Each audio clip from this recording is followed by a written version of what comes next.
Hello बच्चों, कैसे हो आप लोग। आई होप आप लोग बढ़िया होंगे, बढ़िया तरीके से लेक्चर्स को अटेंड कर रहे होंगे और किसी भी लेक्चर्स को अटेंड करने में आपको ज़रा सी भी दिक्कत का सामना नहीं करना पड़ रहा होगा, क्योंकि हर लेक्चर को हम लोग अच्छी तरीके से आप लोगों के लिए बच्चों अटेंड कर रहे हैं या कि दे रहे हैं आप लोगों को लेक्चर। लेकिन सबसे बड़ी इंपॉर्टेंट ये है कि लेक्चर को आप लोग सीक्वेंस से देखिए। हिंदी मीडियम हो चाहे इंग्लिश मीडियम के स्टूडेंट्स हो, दोनों ही मीडियम के बच्चे इस लेक्चर को देख सकते हैं, ऐसे कोई नहीं, क्योंकि मैं मीन्स हिंदी और इंग्लिश दोनों में ही ले रहा हूँ। तो लेक्चर्स को बढ़िया से मज़े से अटेंड करिए, टॉपिक्स को समझिए, कंटेंट को समझिए, लेक्चर को कंप्लीट देखिए और लेक्चर जब देखते हो तो कमेंट बॉक्स में अपना नाम जरूर लिखें, ताकि हम लोगों को पता चल सके कितने बच्चे हमारे लेक्चर्स को बच्चों देख रहे हैं। ओके, ठीक है बच्चों। बच्चों, प्रीवियस लेक्चर में मैंने आपको फूड वेब और फूड चेन के बारे में बताया था, जैसा कि आज उसी टॉपिक को हम कंप्लीट करेंगे, फूड वेब और फूड चेन को, आहार श्रृंखला एवं जाल। और इसके लिए बच्चों आप लोग इंग्लिश मीडियम के बच्चे जो हैं 259 जो गवर्नमेंट बुक है, पेज नंबर 259 ओपन करिए और टॉपिक का है, कल हमने आपको जहाँ से रीड किया था उससे आगे आज हम लेके चल रहे हैं। तो देखिएगा आप लोग, हमने फूड चेन फूड वेब्स के बारे में लास्ट टाइम बता के गए थे, आज हमसे आगे कंटिन्यू करते हैं कि from the energy flow diagram 15.4, एक डायग्राम आपको बुक में 15.4 दिया गया, ऊर्जा प्रवाह के चित्र 15.4 से दो बातें स्पष्ट होती है। आप इसको देखिए, 15.4 आपको बुक में बन रहा होगा, हालांकि मैंने बोर्ड पे ही बना दिया है। क्या देख रहे हो आप इससे, बताइए क्या दिख रहा है आपको। आप ये देख पा रहे हो जो सूर्य का प्रकाश है वो कौन ले रहा है, प्रोड्यूसर, उत्पादक। ओके, उत्पादक को कौन ले रहा है, हेर्बीवोरस। देखो एरो का साइन ऊपर जा रहा है, यानी शाकाहारी। हेर्बीवोरस को कौन ले रहा है, कार्निवोरस, मांसाहारी। और मांसाहारी को, कार्निवोरस को कौन ले रहा है, टॉप कार्निवोरस। देखिए हम लोग ओनली कार्निवोरस की कैटेगरी में आते हैं, ह्यूमन वगैरह, लेकिन टॉप कार्निवोरस लॉयन वगैरह आते हैं। ठीक है बच्चों, तो टॉप कार्निवोरस जो होते हैं वो इनको भी खा जाते हैं। तो एक दूसरे पर डिपेंडेबल, अगर बताइए एक भी यदि इनमें से क्लोज हो जाए, खत्म हो जाए, फिनिश हो जाए, तो चेन ही टूट जाएगी हमारी। हो जाएगी नहीं हो जाएगी, आइए बुक में देखिए। Firstly, the flow of energy is unidirectional.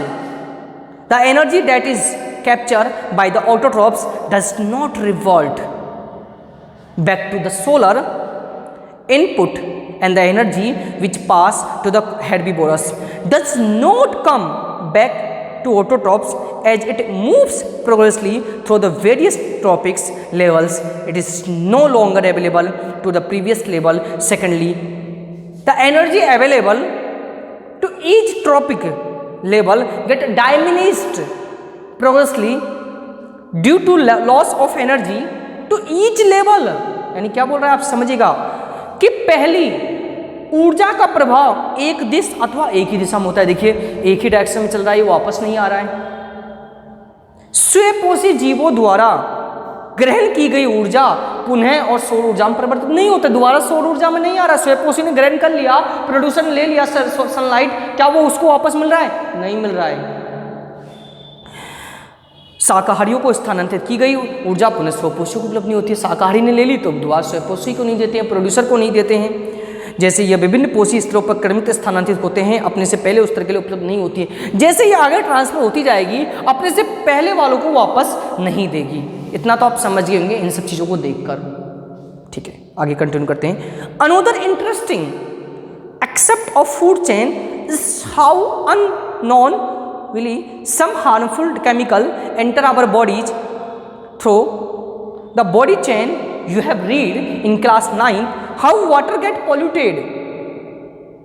One of the reason is the use of several pesticides and another chemical to protect our crops from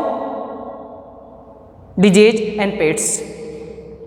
These chemicals are either washed down into the soil or into the water bodies.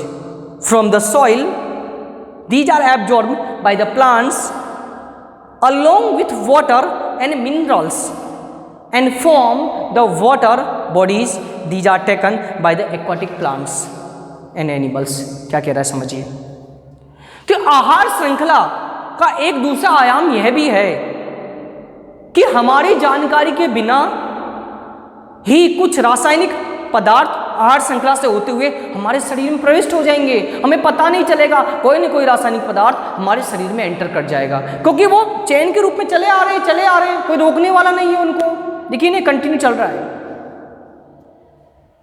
कक्षा 9 में भी आप पढ़ चुके हो, आप class 9 में भी इस चीज को पढ़ चुके हो कि जल प्रदूषण किस प्रकार होता है।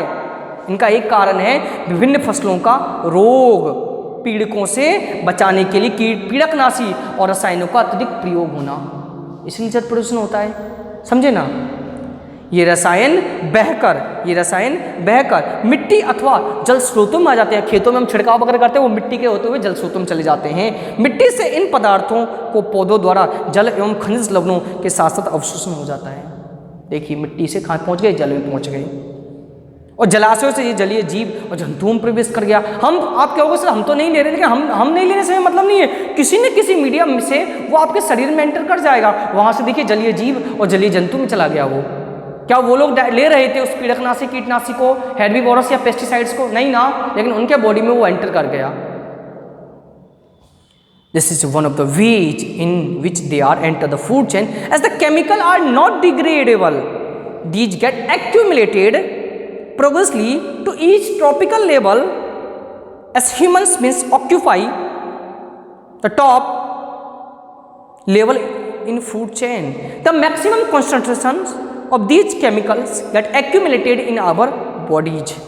क्योंकि यह केवल एक तरीका है जिससे वे आहार श्रृंखला में प्रवेश करते हैं, क्योंकि ये पदार्थ एजेब नॉन बायोडिग्रेडेबल होते हैं, एजेब निम्नीकृत होते हैं, और ये प्रत्येक पोषी स्तर पर उत्तरोत्तर संगठित होते ही जाते हैं, यानी आगे बढ़ते जाते हैं।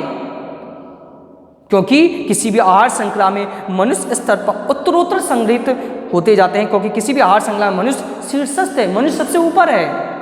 अतः हमारे शरीर में ही ये रसायन सर्वाधिक मात्रा में संचित होते हैं, क्योंकि सबसे लास्ट में हम ही आते हैं, तो हमारे बॉडी में ही इकट्ठे होते हैं। This phenomena is known biological magnification, क्योंकि यह आहार श्रृंखला यह हमारे शरीर, इसे हम जैव आवर्धन कहते हैं, बायोलॉजिकल मैग्निफिकेशन जैव आवर्धन भी कहते हैं। This is the reason why our food grains such as wheat and rice, vegetables and fruits and even meat contain varying amounts of pesticides, residues. This cannot be always removed by washing or other means. यानी आपसे बोल रहा है यही कारण है हमारे खाद्यान्न, गेहूं, चावल, सब्जी, फल, मांस में पीड़क रसायन के अवशिष्ट विभिन्न मात्रा में उपस्थित होते हैं। छिड़काव करते हैं हम लोग तो पीड़कनाशी उपस्थित होते ही हैं, इसीलिए उन्हें पानी से धोकर या अन्य प्रकार से अलग नहीं किया जा सकता है, क्योंकि वो अंदर एंटर कर चुके हैं। आप पानी से धो दो उससे मतलब नहीं है, रसायन उनके अब अंदर एंटर कर चुका है। ठीक है बच्चों, इस तरीके से बच्चों आज हमने फूड वेब और फूड चेन को कंप्लीट किया। नेक्स्ट लेक्चर में हम इससे आगे की चीज़ों को बच्चों डिस्कस करेंगे, तो आप लोग लेक्चर्स को कंटिन्यू देखिए। कोई भी डाउट या प्रॉब्लम हो हमसे कांटेक्ट करिए। मैथमेटिक्स के जो भी लेक्चर्स आप लोगों को प्रोवाइड किए गए उसको भी सीक्वेंस से आप लोग बच्चों देखिए। ठीक है बच्चों, so thank you students, thank you for watching this video and attend this session.